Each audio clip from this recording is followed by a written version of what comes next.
Assalamualaikum warahmatullahi wabarakatuh.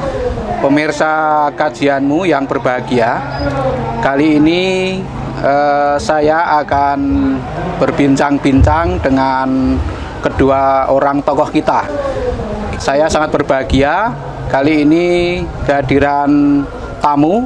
Yang pertama sahabat saya, Dr. Mahli Zainuddin Tago, yang baru saja diberi amanah sebagai Ketua Badan Pengurus Lazismu Pimpinan Pusat Muhammadiyah. Apa kabar Pak Mahli? Alhamdulillah sehat. Terima kasih atas silaturahimnya di Magelang. Kemudian yang kedua, tidak asing lagi bagi kita, Pak Tafsir, Ketua Pimpinan Wilayah Muhammadiyah Jawa Tengah. Yang pertama saya tanya ke Pak Mahli, gimana rasanya setelah jadi Ketua Badan Pengurus Lazismu PP Muhammadiyah? Ya, yang pertama saya mengucapkan terima kasih dan bahagia sekali bisa bertemu dengan kawan lama. Beliau ini junior saya, tapi junior yang baik gitu ya. Sekarang ternyata jadi Ketua PDM Magelang ya. Alhamdulillah saya bahagia dan bangga sekali. Menjadi Ketua Badan Pengurus Lazismu ini sesuatu yang sangat berat ya, sangat berat karena harus memanage, mengatur Lazismu se-Indonesia. Ada 1000 lebih kantor Lazismu yang harus kita orkestrasi sedemikian rupa, dan itu membutuhkan energi yang luar biasa ya. Tapi saya berbahagia karena bersama saya ada tim yang sangat kuat, kawan-kawan di Jakarta yang sangat berpengalaman ya, yang tidak diragukan lagi integritasnya, sehingga kita bisa bergerak secara kompak ya, insya Allah ya, walaupun tentu saja ada dinamika. Alhamdulillah, mudah-mudahan dengan nahkoda baru Lazismu menjadi semakin maju dan semakin bermanfaat bagi masyarakat secara luas. Amin. Nah, sekarang itu menurut pantauan Pak Mahli, itu kesadaran khususnya warga Muhammadiyah dan umat Islam secara luas tentang membayar zakat dan seterusnya itu bagaimana? Ya, kesadaran berzakat, infak, sedekah masyarakat Islam Indonesia khususnya warga Muhammadiyah itu sebenarnya sejak dulu sudah tinggi ya. Kita tahu bahwa Muhammadiyah didirikan Kiai Dahlan dengan semangat Al-Ma'un. Itu intinya adalah bagaimana zakat, infak, sedekah bisa fungsional di tengah masyarakat. Nah, hanya sekarang dengan undang-undang zakat itu kemudian harus dilembagakan melalui Lazismu.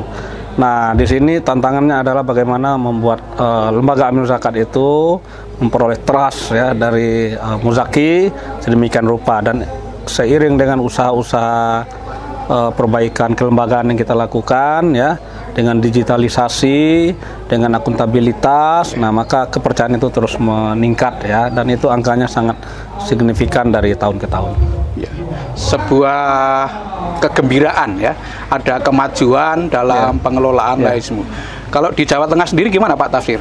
Ya, jadi selama ini kultur yang ada itu kan zakat yang lancar baru zakat fitri. Kalau zakat fitri itu orang sakampung berduyun-duyun, berbondong-bondong itu.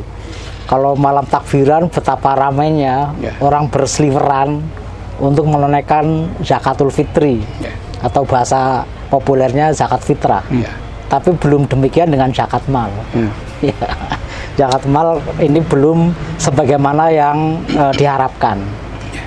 Tapi itu pun sudah cukup besar yang dapat kita galang. Ini tentu sebuah kesyukuran. Tapi sekali lagi, bagaimana membangun kultur zakat mal sebagaimana kultur zakat fitri ini memang belum seimbang. Dan ini bagian dari tugas Lazismu. Tapi sekali lagi, sekalipun Lazismu sebenarnya belum lama lahir, tapi telah menjadi amunisi yang sedemikian dahsyat untuk dakwah, termasuk bagaimana membiayai dakwah-dakwah di Muhammadiyah, baik untuk internal Muhammadiyah maupun eksternal. Sehingga sekali lagi terima kasih pada Lazismu, baik pusat maupun sampai ke bawah, yang sudah sedemikian kerja keras untuk bagaimana ZIS itu ditunaikan oleh umat Islam. Ya.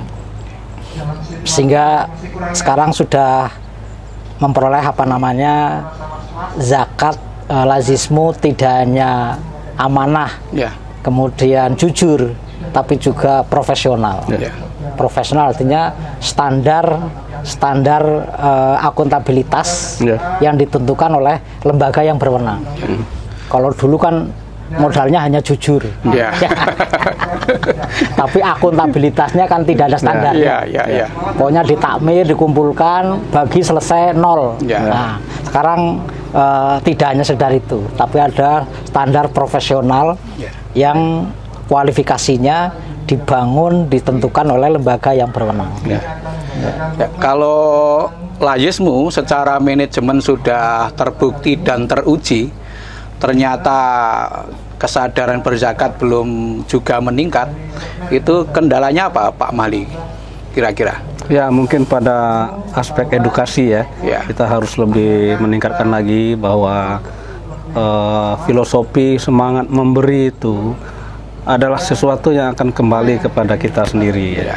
Bahwa berbagi itu bukan berarti mengurangi, tapi justru akan kembali dalam bentuk yang lebih besar. Nah, saya kira edukasi tentang nas, ayat hadis tentang itu perlu kita lebih gencarkan lagi ya. Berarti perlu masifikasi ya, masifikasi. Untuk menanamkan kesadaran berzakat, infak dan seterusnya itu. Nah, saya kira itu menjadi tugas kita bersama untuk menanamkan, menguatkan kesadaran berzakat bahwa itu penting bukan hanya untuk dirinya, tapi juga untuk sesama. Di sementara ini, khususnya di Magelang, mungkin juga di Jawa Tengah dan di Indonesia, ketika penggalangan dana untuk bencana, untuk orang yang terdampak korban tertentu, itu begitu. Tetapi kalau memikirkan tentang masa depan kader itu kurang cepat penggalian dana. Itu gimana Pak Tafsir? Jadi memang mungkin menjadi, kalau kita orang Jawa kulturnya kultur Jawa, kultur welas asih. Jadi orang tego nek ndelok wong loro. Jadi nggak tego nek wong loro terus luka-luka, kemudian suasana sengsara karena bencana alam, itu ora tego. Nggak tega gitu. Lah ketidaktegaan inilah yang kemudian memacu untuk mengeluarkan sebagian apa yang dia miliki untuk menolongnya. Tapi beda dengan kader yang segar bugar sehat.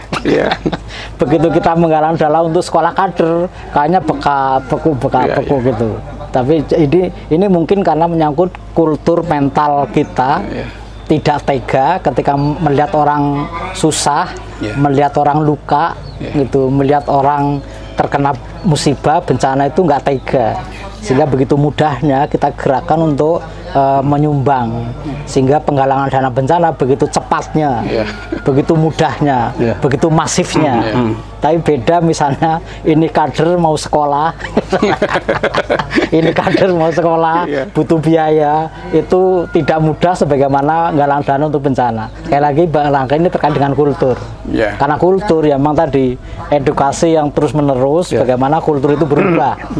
Karena kultur itu kan berubah, dinamis, tidak statis. Oleh karena itu, mari kita ubah kultur yang sudah mendarah daging untuk tidak tega melihat orang rekoso. Kemudian juga diubah menjadi kultur yang begitu bersemangat ketika ada kader yang memerlukan bantuan untuk sekolah misalnya, untuk jadi kader ulama misalnya, sehingga lalu menjadi seimbang tingkat keterpeduliannya. Karena kedua-duanya juga penting. Artinya lazismu terus bergerak dari reaktif ke proaktif. Saya kira kita perlu meningkatkan edukasi masyarakat, khususnya warga Muhammadiyah, agar kedermawanannya itu kedermawanan yang lebih proaktif, tidak sekedar reaktif. Kira-kira sampai muktamar yang akan datang, yang paling urgen apa Pak Mahli yang akan dikerjakan oleh lazismu? Jadi di samping yang konvensional, yang reguler, program-program IKU IKAL yang sudah kita tetapkan, kita ke depan akan memperkuat aspek kalau penghimpunan itu ada istilah digitalisasi filantropi, ya, digitalisasi fundraising, melalui kanal-kanal yang sudah ada. Karena itu ternyata respon generasi milenial itu luar biasa. Jadi ada muzaki baru yang selama ini kurang kita respon, ya. Padahal itu sangat potensial. Kita menganggap yang muzaki itu hanya orang-orang yang sudah mapan secara sosial, pegawai negeri, pegawai swasta. Padahal ada generasi baru yang tidak lagi pada struktur sosial yang seperti itu. Yaitu para generasi milenial, profesi-profesi baru yang muncul sedemikian rupa, dan itu akan menjadi sasaran kita ke depannya, ya. Dan untuk itu kita akan melakukan akselerasi, ya. Insya Allah nanti tanggal 10 dan sampai 12 kita akan rakernas di Banten, dan salah satu hal yang ingin kita tingkatkan itu adalah akselerasi, tentu dengan satu tema besar, yaitu inovasi sosial, ya. Bagaimana program-program itu betul-betul menyentuh persoalan mendasar masyarakat, ada sinergi dengan berbagai pihak, lalu kemudian ada kesinambungannya. Nah, nanti akan ada 5 daerah yang kita seleksi dari Jawa Tengah. Alhamdulillah banyak masuk ini program-program yang menarik, yang kita harapkan nanti bisa diduplikasi ke daerah wilayah yang lain. Saya kasih contoh, di satu daerah itu ada program memberdayakan mantan preman. Kan menarik ini, ya. Nah, itu nanti tentu preman kan ada di mana-mana ini. Nah, itu bisa belajar dari program tersebut. Jadi inovasi sosial, digitalisasi fundraising, nah itu saling terkait. Kira begitu. Oke, mudah-mudahan nanti bisa berjalan dengan lancar. Artinya memang yang perlu kita gerakkan itu, kalau secara manajemen sudah teruji, berarti kan secara melangit sudah oke. Tetapi membumi itu masih perlu penguatan. Butuh kekuatan kultur dan struktur. Gimana itu Pak Tafsir penerapannya di Jawa Tengah? Ya. Jadi untuk ke depan kan tadi saya sampaikan di pembukaan, ada 2 yang ingin kita galakkan. Ini masifikasi pendidikan kader ulama. Itu. Yang kedua, membangun tahun untuk membantu mereka yang lemah, baik perserikatan, perorangan atau warga, kemudian amal usaha. Dari dana tahun yang ada bisa menolong mereka yang masih lemah. Kemudian yang ini, dan saya kira ini secara konvensional sudah berjalan seperti ini. Tapi akan kita sistematisir yang lebih profesional, lebih terstruktur, lebih sistematis. Yang kedua, pendidikan kader ulama. Karena kita tahu Muhammadiyah sadar betapa kurangnya ulama, dan itu sudah direspon dengan berdirinya sedemikian banyak pondok pesantren, tapi masih kekurangan SDM, kekurangan ustadz, kekurangan pengasuh, kekurangan kiai. Nah, ini kita coba solusi membangun pusat-pusat pendidikan kader ulama. Nah, sebagian dana ZIS yang kita peroleh, insya Allah ke depan untuk Jawa Tengah adalah untuk membiayai pendidikan kader ulama. Sehingga kan mudah-mudahan kita tidak kekurangan lagi kader ulama. Karena Muhammadiyah adalah ormas Islam. Muhammadiyah harus ingat, Muhammad itu ormas Islam. Karena ormas Islam pasti nggak mungkin tidak harus ada kader ulama. Harus ada orang yang menekuni tafakufiddin.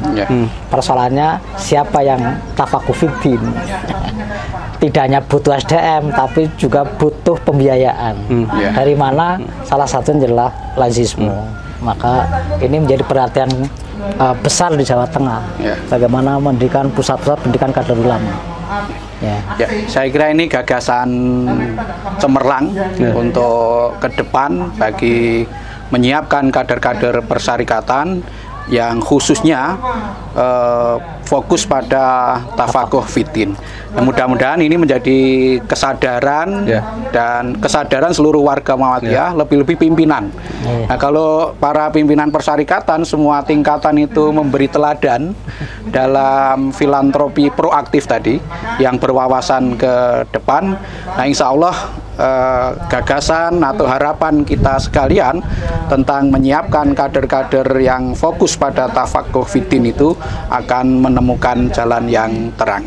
Terakhir, Pak Mahli, mohon menyampaikan pesan-pesan untuk seluruh warga Muhammadiyah di Indonesia terkait dengan kemajuan lazismu.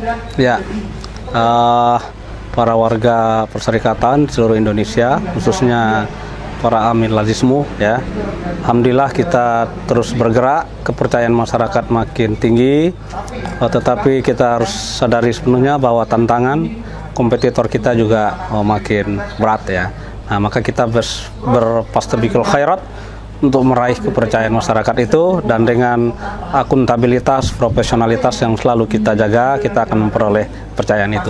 Muhammadiyah sudah 1 abad lebih, dan kita akan berkembang, berjaya lebih lagi di masa-masa yang akan datang. Satu lagi, jangan lupa bergembira. Capek sih capek tapi Muhammadiyah itu adalah berkemajuan dan menggembirakan. Oke, terima kasih Pak Mahli. Pak Tafsir, sedikit saja. Kepada warga Muhammadiyah, lahirnya lazismu jangan jadi beban.